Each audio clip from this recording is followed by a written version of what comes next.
మీరు ఎప్పుడైనా ఆలోచించారా? భూమిపై మంటను పుట్టించాలి అంటే ఆక్సిజన్ ఖచ్చితంగా అవసరం. ఆక్సిజన్ లేకుండా మంట పుట్టదు, ఇంపాసిబుల్. కానీ అంతరిక్షంలో ఎటువంటి ఆక్సిజన్ ఉండదు. మరి అలాంటప్పుడు సూర్యుడు ఏ విధంగా మండుతున్నాడు? ఇప్పుడు తెలుసుకుందాం. సూర్యుడిలోని హీట్ భూమిపై క్రియేట్ చేసిన ఫైర్ లాగా ఉండదు. సూర్యుడిలో హీట్ ప్రొడ్యూస్ అవ్వడానికి కారణం న్యూక్లియర్ ఫ్యూజన్ అనే కెమికల్ రియాక్షన్. ఇందులో 2 హైడ్రోజన్ అణువులు ఒకదాంతో ఒకటి కలిసి హీలియంని క్రియేట్ చేస్తాయి. ఈ ప్రాసెస్లో విపరీతమైన ఎనర్జీ హీట్ లాగా రిలీజ్ అవుతుంది. ఈ రియాక్షన్ కంటిన్యూగా ఒక చైన్ లాగా జరుగుతూ ఉంటుంది. సూర్యుడిలో హైడ్రోజన్ అణువులు అయిపోయేంత వరకు ఈ రియాక్షన్ జరుగుతూనే ఉంటుంది. అయితే సూర్యుడిలో ఆక్సిజన్ లేకుండా హీట్ జనరేట్ అవ్వడానికి ప్రధానమైన కారణం అక్కడ ఉన్న extreme temperature and pressure.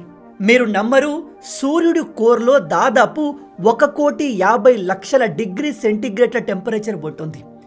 100 degree centigrades దగ్గర నీరు ఆవిరైపోతుంది. 1500 డిగ్రీ సెంటీగ్రేడ్స్ దగ్గర ఐరన్ కూడా మెల్ట్ అయిపోతుంది. అలాంటిది 1,00,00,000 డిగ్రీ సెంటీగ్రేడ్స్ అంటే ఆ టెంపరేచర్ ఏ లెవెల్లో ఉంటుందో ఒకసారి ఇమాజిన్ చేయండి. ఇంకో ఇంట్రెస్టింగ్ విషయం ఏమిటంటే సూర్యుడి నుంచి ఒక సెకండ్లో రిలీజ్ అయ్యే ఎనర్జీ మనం భూమిపై ఉపయోగించే పూర్తి ఎనర్జీ కంటే 10 లక్షల కోట్ల రేట్లు ఎక్కువగా ఉంటుంది. దీన్ని మీరు సింపుల్గా చెప్పాలి అంటే సూర్యుడు ఒక సెకండ్లో రిలీజ్ చేసే ఎనర్జీ మొత్తాన్ని మనం క్యాప్చర్ చేయగలిగితే ఆ ఎనర్జీ మనుషులకు 6 లక్షల సంవత్సరాల వరకు సరిపోతుంది. 6 లక్షల సంవత్సరాలు మనకు పెట్రోల్, డీజిల్, బొగ్గు, ఆయిల్ ఏది అవసరం ఉండదు. ఫ్యూచర్లో మనం సూర్యుడి ఎనర్జీ మొత్తాన్ని క్యాప్చర్ చేసే టెక్నాలజీని డెవలప్ చేస్తే ఇక మనుషులకు ఎదురే ఉండదు. మన సూర్యుడు పర్మనెంట్గా ఇలా మండుతూ ఉండడు.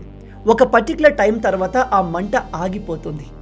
ప్రజెంట్ సైంటిస్టుల ప్రకారం దాదాపు 500 కోట్ల సంవత్సరాల తర్వాత మన సూర్యుడు మండడం ఆపేస్తాడు.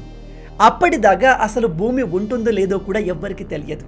మీలో ఎంతమంది ఈ విషయాన్ని కొత్తగా తెలుసుకుంటున్నారు? ఇలాంటి అమేజింగ్ వీడియోస్ కోసం లైక్ అండ్ సబ్స్క్రైబ్.